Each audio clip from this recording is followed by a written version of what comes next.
Love कुश चरित्र। राजा सूरत के द्वारा अश्व का पकड़ा जाना, राजा की भक्ति और उनके प्रभाव का वर्णन, अंगद का दूत बनकर राजा के यहाँ जाना और राजा का दूत के लिए तैयार होना। शेष जी कहते हैं, उस श्रेष्ठ अश्व को अनेकों राजाओं से भरे हुए भारतवर्ष में लीलापूर्वक भ्रमण करते 7 महीने व्यतीत हो गए।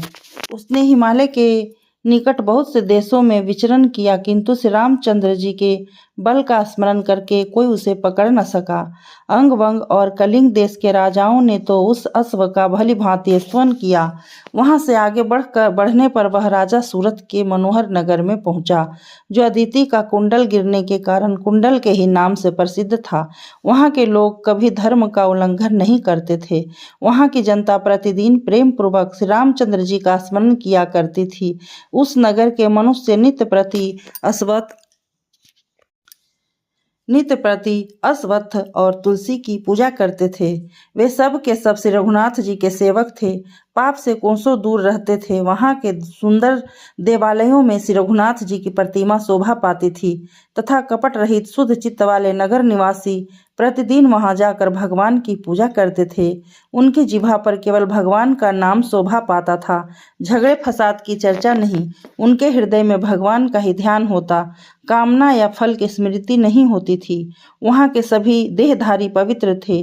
श्री रामचंद्र जी की कथा वार्ता से ही उनका मन बहलाव होता था। वे सब प्रकार के दुर्व्यसनों से रहित थे, अतः कभी भी जुआ नहीं खेलते थे। उस नगर में धर्मात्मा, सत्यवादी एवं महाबली राजा सूरत निवास करते थे। उनका चित्त श्री रघुनाथ जी के चरणों का स्मरण करके सदा आनंद मग्न रहा करता था। वे भगवत प्रेम में मस्त रहते थे। राम भक्त राजा सूरत की महिमा का मैं क्या वर्णन करूं। उनके समस्त गुण भूमंडल में विस्तृत होकर सबके पापों का परिमार्जन कर रहे हैं। एक समय राजा के कुछ सेवक टहल रहे थे। उन्होंने देखा, चंदन से चर्चित अश्वमेध का अश्व आ रहा है। निकट से देखने पर उन्हें मालूम हुआ कि यह नेत्र और मन को मोहने वाला अश्व श्री रामचंद्र जी का छोड़ा हुआ है। यह जानकर वे बड़े प्रसन्न हुए और उत्सुक भाव से रामसभा में जा वहां बैठे हुए महाराज को सूचना देते हुए बोले, स्वामिन, अयोध्या नगरी के स्वामी जो श्री रघुनाथ जी हैं, उनका छोड़ा हुआ अश्वमेघ योग्य अश्व सर्वत्र भ्रमण कर रहा है। वह अनुचरों सहित आपके नगर के निकट आ पहुंचा है। महाराज, वह अश्व अत्यंत मनोहर है, आप उसे पकड़ें। सूरत बोले, हम सेवकों सहित धन्य है, क्योंकि हमें श्री रामचंद्र जी के मुख चंद्र का दर्शन होगा। करोड़ों योद्धाओं से घिरे हुए उस अश्व को आज मैं पकड़ूंगा और तभी छोड़ूंगा जब श्री रघुनाथ जी चिरकाल से अपना चिंतन करने वाले मुझ भक्त पर कृपा करने के लिए स्वयं यहाँ पदार्पण करें। शेष जी कहते हैं, ऐसा कहकर राजा ने सेवकों को आज्ञा दी, जाओ अश्व को बलपूर्वक पकड़ लाओ। सामने पड़ जाने पर उसे कदापि न छोड़ना। मुझे ऐसा विश्वास है कि इससे अपना महान लाभ होगा। ब्रह्मा और इंद्र के लिए भी जिनका दर्शन दुर्लभ है, उन्हीं श्री रामचरणों की झांकी हमारे लिए सुलभ होगी। वही स्वजन, पुत्र, बांधव, पशु अथवा वाहन धन्य है जिससे श्री रामचंद्र जी की प्राप्ति संभव हो। अतः जो स्वर्ण पत्र से शोभा पा रहा है, इच्छा अनुसार वेग से चलता है तथा देखने में अत्यंत मनोरम जान पड़ता है, उस यज्ञ संबंधी अश्व को पकड़कर घुड़साल में बांध दो। महाराज के ऐसा कहने पर सेवकों ने जाकर श्री रामचंद्र जी के सुंदर अश्व को पकड़ लिया और दरबार में लाकर उन्हें अर्पण कर दिया।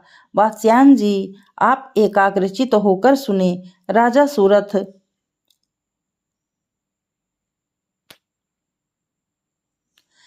सूरत के राज्य में कोई भी ऐसा मनुष्य नहीं था जो पराई स्त्री से अनुराग रखता हो। दूसरों के धन लेने वाला तथा काम लंपट पुरुष का वहाँ सर्वथा अभाव था। जिह्वा से श्री रघुनाथ जी का कीर्तन करने के सिवा दूसरी कोई अनुचित बात किसी के मुंह से नहीं निकलती थी। वहाँ सभी एक पत्नी व्रत का पालन करने वाले थे। दूसरों पर झूठा कलंक लगाने वाला और वेद विरुद्ध पथ पर चलने वाला उस राज्य में एक भी मनुष्य नहीं था। राजा के सभी सैनिक प्रतिदिन श्री रामचंद्र जी का स्मरण करते रहते थे। उनके देश में पापिष्ट नहीं थे, किसी के मन में भी पाप का विचार नहीं उठता था। भगवान का ध्यान करने से सबके समस्त पाप नष्ट हो गए थे, सभी आनंदमग्न रहते थे। उस देश के राजा जब इस प्रकार धर्मपरायण हो गए तो उनके राज्य में रहने वाले सभी मनुष्य मरने के बाद शांति प्राप्त करने लगे। सूरत के नगर में यमदूतों का प्रवेश नहीं होने पाता था। जब ऐसी अवस्था हो गई तो एक दिन यमराज मुनि का रूप धारण करके राजा के पास गए। उनके शरीर पर वल्कल वस्त्र और मस्तक पर जटा शोभा पा रही थी। राजसभा में पहुंचकर वे भगवान भक्त महाराज सूरत से मिले। उनके मस्तक पर तुलसी और जिह्वा पर भगवान का उत्तम नाम था। वे अपने सैनिकों को धर्म कर्म की बात सुना रहे थे। राजा ने भी मुनि को देखा। वे तपस्या के साक्षात विग्रह से जान पड़ते थे। उन्होंने मुनि के चरणों में प्रणाम करके उन्हें अर्घ्यपाद्य आदि निवेदन किया।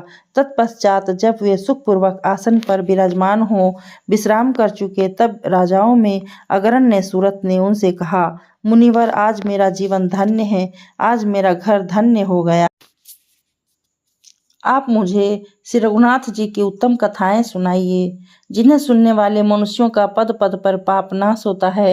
राजा का ऐसा वचन सुनकर मुनि अपने दांत दिखाते हुए जोर जोर से हंसने लगे और लात और ताली पीटने लगे। राजा ने पूछा, मुनि, आपके हंसने का क्या कारण है? कृपा करके बताइए, जिससे मन को सुख मिले। तब मुनि बोले, राजन, बुद्धि लगाकर मेरी बात सुनो। मैं तुम्हें अपने हंसने का उत्तम कारण बताता हूँ। तुमने अभी कहा है कि मेरे सामने भगवान के कीर्तन का वर्णन कीजिए, मगर मैं पूछता हूँ, भगवान है कौन? वे किसके हैं और उनकी कीर्ति क्या है? संसार के सभी मनुष्य अपने कर्मों के अधीन हैं। कर्म से ही स्वर्ग मिलता है, कर्म से ही नरक में जाना पड़ता है तथा कर्म से ही पुत्र पौत्र आदि सभी वस्तुओं की प्राप्ति होती है। इंद्र ने सब यज्ञ करके स्वर्ग का उत्कृष्ट स्थान प्राप्त किया। ब्रह्मा जी को भी कर्म से ही सत्य नाम का अद्भुत लोक उपलब्ध हुआ। कर्म से बहुतों को सिद्धि प्राप्त हुई। मरुत आदि कर्म से ही लोकेश्वर पद को प्राप्त हुए हैं। इसलिए तुम भी यज्ञ कर्मों में लगो, देवताओं का पूजन करो। इससे संपूर्ण भूमंडल में तुम्हारी उज्जवल कीर्ति का विस्तार होगा। राजा सूरत का मन एकमात्र श्री रघुनाथ जी में लगा हुआ था। अतः मुनि के उपयुक्त वचन सुनकर उनका हृदय क्रोध से क्षुब्ध हो उठा और वे कर्म विशारद ब्राह्मण देवता से इस प्रकार बोले, ब्रह्माधम, यहाँ नश्वर फल देने वाला कर्म की बात न करो। तुम लोक में निंदा के पात्र हो, इसलिए मेरे नगर और प्रांत से बाहर चले जाओ। इंद्र और ब्रह्मा का दृष्टांत क्या दे रहे हो? इंद्र शीघ्र ही अपने पद से भ्रष्ट होंगे, किंतु श्री रामचंद्र जी की सेवा करने वाले मनुष्य कभी नीचे नहीं गिरेंगे। ध्रुव, प्रहलाद और विभीषण को देखो तथा अन्य राम भक्तों पर भी दृष्टिपात करो। वे कभी अपनी स्थिति से भ्रष्ट नहीं होते। जो दुष्ट श्री राम की निंदा करते हैं उन्हें यमराज के दूत कालपास से बांधकर लोहे के मुग्धरों से पीटते हैं। तुम ब्राह्मण हो, इसलिए तुम्हें शारीरिक दंड नहीं दे सकता। मेरे सामने से जाओ, चले जाओ, नहीं तो तुम्हारी ताड़ना करूंगा। महाराज सूरत के ऐसा कहने पर उनके सेवक मुनि को हाथ से पकड़कर निकाल देने को उद्यत हुए।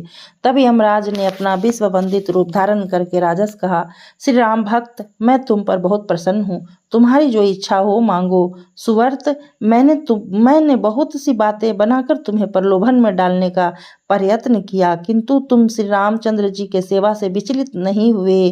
क्यों न हो? तुमने साधु पुरुष का सेवन, महात्माओं का संगत किया है। यमराज को संतुष्ट देखकर राजा सूरत ने कहा, धर्मराज, यदि आप मुझ पर प्रसन्न हैं तो यह उत्तम वर प्रदान कीजिए। जब तक मुझे श्री राम न मिले तब तक मेरी मृत्यु न हो। आपसे मुझे कभी भय न हो। तब यमराज ने कहा, राजन, तुम्हारे यह कार्य सिद्ध होगा। श्री रघुनाथ जी तुम्हारे सब मनोरथ पूर्ण करेंगे। यूं कहकर धर्मराज ने हरि भक्ति परायण राजा की प्रशंसा की और वहां से अदृश्य होकर वे अपने लोक को चले गए। तदंतर श्री रामचंद्र जी की सेवा में लगे रहने वाले धर्मात्मा राजा ने अत्यंत हर्ष में भरकर अपने सेवकों से कहा, मैंने महाराज श्री रामचंद्र जी के अश्व को पकड़ा है, इसलिए तुम सब लोग युद्ध के लिए तैयार हो जाओ। मैं जानता हूँ तुमने युद्ध कला में पूरी प्रवीणता प्राप्त की है। महाराज की ऐसी आज्ञा पाकर उनके सभी महाबली योद्धा थोड़ी ही देर में तैयार हो गए और शीघ्रतापूर्वक दरबार के सामने उपस्थित हुए। राजा के 10 वीर पुत्र थे, जिनके नाम थे चंपक, मोहक, रिपुंजय, ध्रुवार, प्रतापी, बलमोदक, हरियक्ष, सहदेव, भूरिदेव तथा असुतापन। ये सभी अत्यंत उत्साहपूर्वक तैयार हो युद्ध क्षेत्र में जाने की इच्छा प्रकट करने लगे। इधर शत्रुघ्न ने शीघ्रतापूर्वक शीघ्रता के साथ आकर अपने सेवकों से पूछा, यज्ञ संबंधी अश्व कहाँ है? वो बोले, महाराज हम लोग पहचानते तो नहीं, परंतु कुछ योद्धा आए थे जो हमें हटाकर घोड़े को साथ ले इस नगर में गए हैं। उनकी बात सुनकर शत्रुघ्न ने सुमति से कहा, मंत्री वर, यह किसका नगर है? कौन इसका स्वामी है जिसने मेरे अश्व का अपहरण किया है? मंत्री बोले, राजन, यह परम मनोहर नगर कुंडलपुर के नाम से प्रसिद्ध है। इसमें महाबली धर्मात्मा राजा सूरत निवास करते हैं। वे सदा धर्म में लगे रहते हैं। श्री रामचंद्र जी के युगल चरणों के उपासक हैं।